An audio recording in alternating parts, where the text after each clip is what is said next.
자, 오늘은 로마서 3장의 말씀을 볼 차례입니다. 신약성경 242페이지 로마서 3장 1절에서 8절까지 그리고 23절에서 24절까지입니다. The Book of Romans, chapter 3, verse 1 through 8 and 23, 24. 자, 우리 로마서 3장 1절부터 8절까지의 말씀 우리 같이 읽도록 하겠습니다. 시작. 그런즉 유대인의 나음이 무엇이며 할례의 유익이 무엇이냐?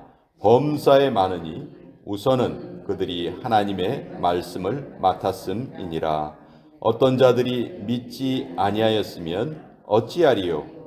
그 믿지 아니함이 하나님의 미쁘심을 패하겠느냐? 그럴 수 없느니라. 사람은 다 거짓되되 오직 하나님은 참되시다 할지어다. 기록된 바 주께서 주의 말씀에 의롭다함을 얻으시고 판단받으실 때 이기려 하심이라 함과 같으니라. 그러나 우리 불의가 하나님의 의를 드러나게 하면 무슨 말 하리요? 내가 사람의 말하는 대로 말하노니 진노를 내리시는 하나님이 불의하시냐? 결코 그렇지 아니하니라. 만일 그러하면 하나님께서 어찌 세상을 심판하시리요? 그러나 나의 거짓말로 하나님의 참되심이 더 풍성하여 그의 영광이 되었다면 어찌 내가 죄인처럼 심판을 받으리요? 또는 그러면 선을 이루기 위하여 악을 행하자 하지 않겠느냐? 어떤 이들이 이렇게 비방하여 우리가 이런 말을 한다고 하니 그들의 정죄받는 것이 마땅하니라. 23절과 24절의 말씀 읽습니다. 시작. 모든 사람이 죄를 범하였음에 하나님의 영광에 이르지 못하더니 그리스도 예수 안에 있는 속량으로 말미암아 하나님의 은혜로 값없이 의롭다 하심을 얻은 자 되었느니라. 하나님의 말씀입니다. 아멘. 자, 바울이 남긴 이 로마서는 우리가 믿는 이 복음의 가장 핵심을 너무나 잘 설명해 주십니다. 이 바울이라는 인물이 없었다면 아마 우리 기독교의 기본 교리라든지 핵심 진리라든지 이런 것이 과연 잘 정리될 수 있었을까 그런 의문이 들 정도로 바울은 정말 천재였고요. 또 그만큼 또 고생도 많이 했었고 하나님이 이 바울이라는 인물을 예비하셔서 이 귀한 글을 남기게 하시고 또 그것을 통해서 우리가 믿음의 도리를 잘 깨달아 알게 해주신 것이 저는 너무너무 감사합니다. 자, 계속해서 바울은 자기 유대인으로 태어났잖아요. 유대인들은 뭘 가장 중요하게 여기냐 하면 율법을 가장 중요하게 여겨요. 율법을 지켜야 한다. 율법을 지켜야 한다. 율법을 지킴으로 우리는 구원을 얻는다. 그렇지만 그렇게 말을 하면서도 늘 자기 자신들은 율법을 죄송합니다. 지키지 못하고 넘어지거든요. 그럼에도 불구하고 이 사람들은 계속해서 율법만 붙들고 있는 거예요. 너무너무 안타까운 모습으로 살아가고 있기 때문에 바울이 하나님이 과거에 우리에게 율법을 지키라 말씀하셨지만 그 율법은 우리가 그것을 지키려 하면 할수록 결국 그것을 못 지키게 된다는 것을 깨닫게 하시기 위해서 우리에게 주셨다. 그것이 구원의 길이 아니다. 구원의 길은 이제 하나님의 아들이신 예수님을 믿는 것 외에는 다른 방법이 없다. 이것을 계속해서 강하게 말하고 있습니다. 오늘날 우리 믿음을 가진 사람들 입장에서는 너무나 당연한 말이지만 여러분 2000년 전에 유대인들은 이것에 너무도 강력하게 반발을 했어요. 그래서 오늘 앞부분에 우리가 읽은 부분에 보면 유대인들이 지금 반발하는 모습이 나타납니다. 1절에 그런즉 유대인의 나음이 무엇이며 할례의 유익이 무엇이냐? 유대인들이 이렇게 말합니다. 아니 하나님 우리를 택하지 않으셨느냐? 우리에게 율법을 주시지 않으셨느냐? 우리를 할례를 받게 하셔서 하나님의 백성으로 삼지 않으셨느냐?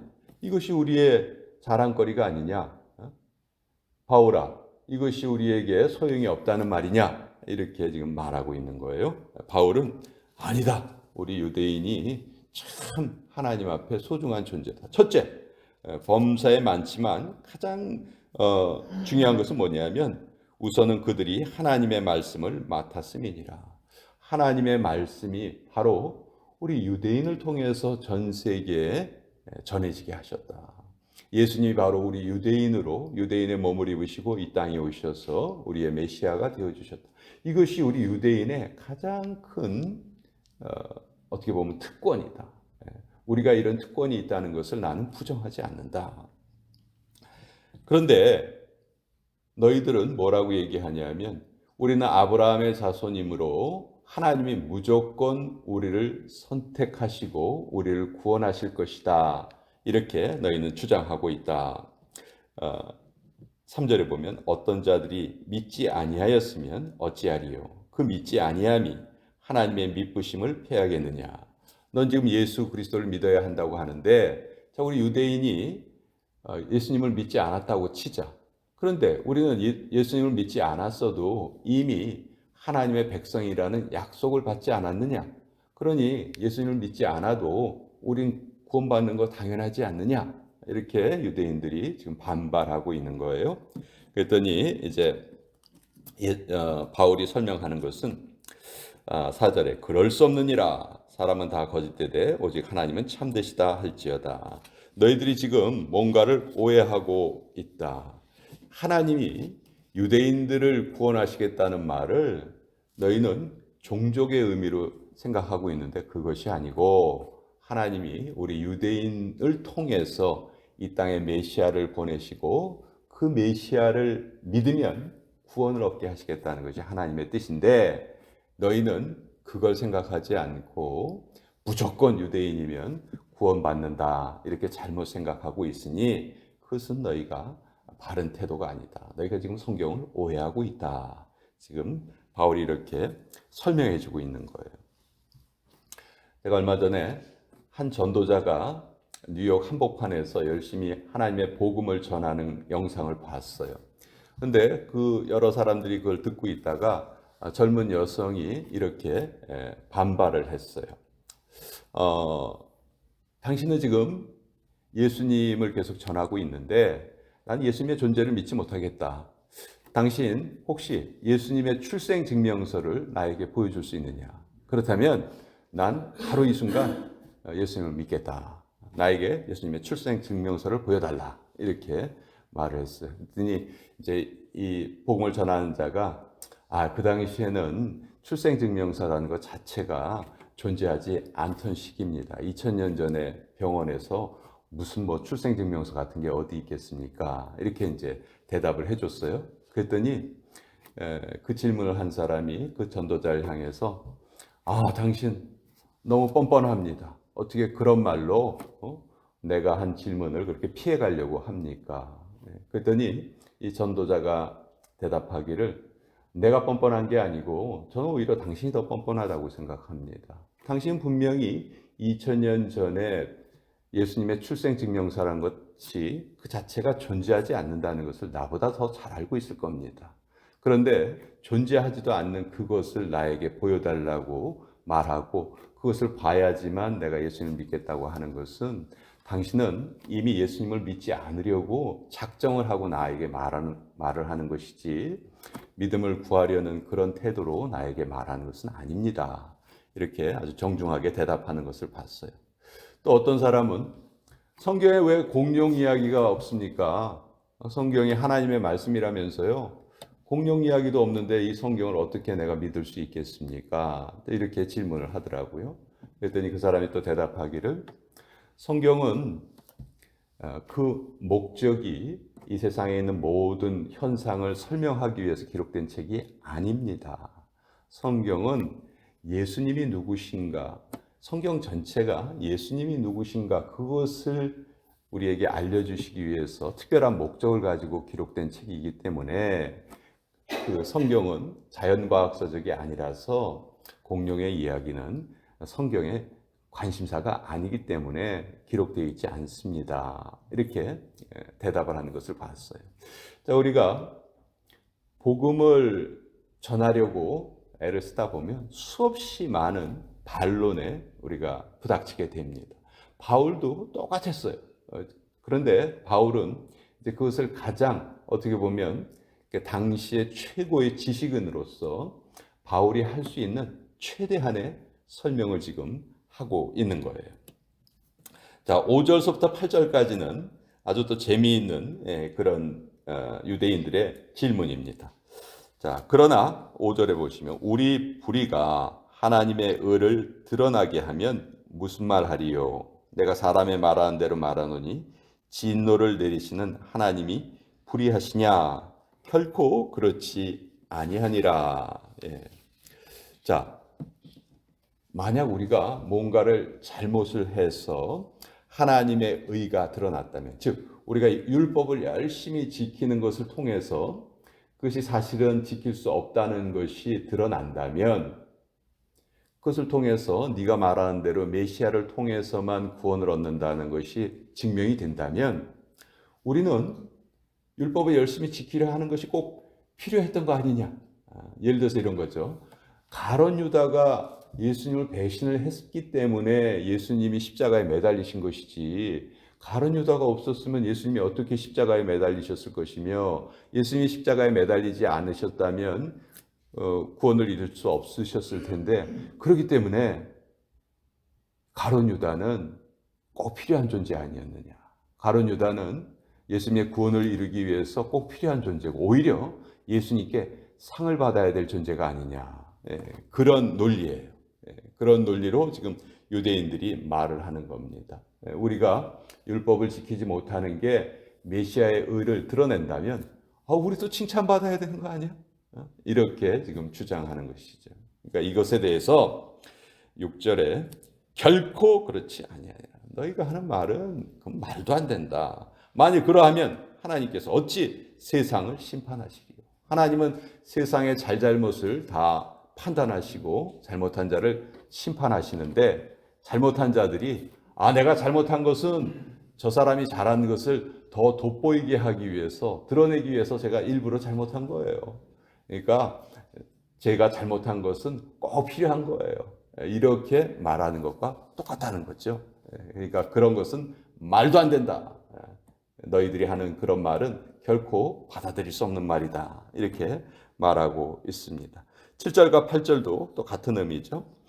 나의 거짓말로 하나님의 참되심이 더 풍성하여 그의 영광이 되었다면 어찌 내가 죄인처럼 심판을 받으리요. 내가 거짓말을 해서 오히려 하나님의 진실됨이 더 밝게 드러난다면 나의 거짓말이 하나님께 유익이 된 거 아니야? 하나님이 나에게 빚지신 거 아니야? 이런 말도 안 되는 궤변을 유대인들이 지금 주장하고 있다는 거예요. 그래서 그것은 말도 안 된다. 그래서 8절의 마지막 부분에 보면 그들은 정죄받는 것이 마땅하니라. 그렇게 말하는 것은 결코 용납할 수 없는 말이다. 이렇게 바울이 지금 논증을 하고 있습니다. 자, 신앙에 대한 논증은 아직도 계속 진행이 되고 있고 앞으로도 계속 진행이 될 것입니다. 그리고 사실 이것은 인간의 지혜로 증명하기가 불가능하죠. 그렇죠? 하나님이 태초에 세상을 창조하셨다. 그 증거를 나에게 보여달라. 우리가 그것을 실험을 통해서 증명할 수 있다면 좋겠지만 그 자체가 불가능하죠. 또 하나님 믿지 않는 자들은 진화를 통해서 맨 처음에 우주에 대폭발이 있었고 수없이 많은 시간이 지난 후에 지금과 같은 질서를 가지게 되었다. 이렇게 주장하지만 그것 역시 우리가 증명할 수가 없어요. 그렇죠? 그 진화론자들은 우주의 나이가 140억 년이라고 하는데 불과 100년밖에 못 사는 우리 인간들의 그 시간 개념으로 그 140억 년이라는 시간을 어떻게 증명하겠어요? 그러니까 하나님을 믿건 믿지 않건 이것은 과학의 영역, 증명의 영역이 아니고 믿음의 영역이라는 것이죠. 그래서 바울은 최대한 자기가 할 수 있는 대답을 다 통해서 로마서에서 지금 예수님을 논증하고 있어요. 바울의 핵심은 오늘 우리가 읽은 로마서 3장 23절과 24절의 말씀이에요. 특별히 로마서 3장 23절의 말씀은 아마 모든 성도님들이 여러 번 들어보신 그런 말씀일 거예요. 모든 사람이 죄를 범하였음에 하나님의 영광에 이르지 못하였다. 그러나 24절 그리스도 예수 안에 있는 속량으로 말미암아 하나님의 은혜로 값없이 의롭다 하심을 얻은 자 되었느니라. 사람들은 자기의 노력으로는 죄를 해결할 수 없다. 이것이 23절의 말씀이죠. 모든 사람이 죄를 범하였음에 하나님의 영광에 이르지 못하였다. 만약 이 세상에 죄를 저지르지 않고 살아가는 그런 사람이 한 사람이라도 있다면 하나님이 예수님을 이 땅에 보내지 않으셨을 것이다. 그러나 인간이란 존재는 어느 인간이라도 죄 없이 살아갈 수 있는 인간은 한 사람도 없다. 그래서 하나님이 선택하신 우리를 사랑하시고 우리에게 주신 구원의 방법은 그리스도 예수 안에 있는 속량으로 말미암아. 이 속량이란 말이 현재는 자주 쓰여지지 않는 그런 단어죠. 쉽게 말하면 샀다는 의미거든요. 값을 치르고 샀다 하는 그런 의미거든요. 영어로는 리뎀션이라고 하는데 그리스도 예수 안에 있는 속량, 즉 예수님이 우리 대신에 죄값을 치러 주셨으므로 그 대가로 이제 하나님의 은혜로, 그것이 하나님의 은혜라는 것이죠. 값없이 의롭다 하심을 얻은 자 되었느니라. 값없이. 이전에 유대인들은 어떻게 하든지 율법을 지키려고 애쓰면서 자기의 의를 쌓아 나가려고 했어요. 그것이 구원의 조건이라고 생각했어요. 그러나 그것은 계속해서 죄를 저지르는 자기들의 모습 때문에 그 자체를 이룰 수가 없었지요. 그러나 계속해서 거기에 집착하고 있는 거예요. 안 되는 걸 알면서도 거기에 계속 집착하고 있는 유대인들의 안타까운 모습과 예수님을 통해서 완전히 의롭다 하심을 얻게 되는 하나님의 백성과의 그 비교를 통해서 바울은 자기의 동족인 유대인들에게 예수님을 지금 열심히 전하고 있는 것이죠. 2000년 전에 쓰여진 이 로마서의 말씀은 오늘날에도 우리 하나님의 백성들에게는 너무너무 귀중한 그런 진리의 핵심을 전해 주십니다.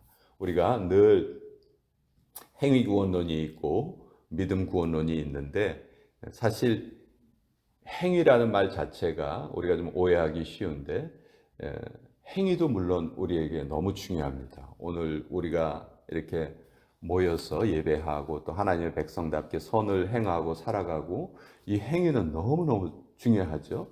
그러나 행위가 중요한 것은 우리가 하나님을 믿는 믿음을 가진 후에 그 후에 중요하다는 것을 우리는 잘 알고 있고요. 어떤 구원을 얻기 위해서 구원이라는 하나님의 복을 얻기 위해서는 우리가 하는 그 행위 자체로는 결코 구원에 이룰 수 없다는 것이죠. 그래서 이 세상에 있는 모든 종교의 구원론은 한마디로 자력구원입니다. 자력구원. 땅에서부터 하늘로 올라가려 해요. 그러나 오직 기독교만, 우리가 믿는 이 믿음의 도리만이 구원이 타력구원입니다. 하늘로부터 땅으로 내려오고 주어지는 것입니다. 이것이 하나님의 은혜라는 것이죠. 수없이 많은 사람들이 오늘도 자력구원을 주장하면서 살아가고 있습니다. 그렇기 때문에 우리가 믿는 이 믿음의 도리를 그들은 잘 받아들이지를 못하는 것이죠. 그런 면에서 우리도 얼마든지 그들과 같은 모습으로 살아갈 수 있는 존재였음에도 불구하고 하나님이 우리를 택하시고 또 예수 그리스도의 이 구원의 은총을 마음에 믿어서 그것을 동의하고 또 거기에 그 은혜에 감사하면서 살아갈 수 있게 하신 것이 그것이 택함 받은 우리 하나님의 백성들의 기쁨이다. 그것이 큰 은혜다 하는 것을 다시 한번 이 바울을 통해서 우리가 알게 되는 것이죠.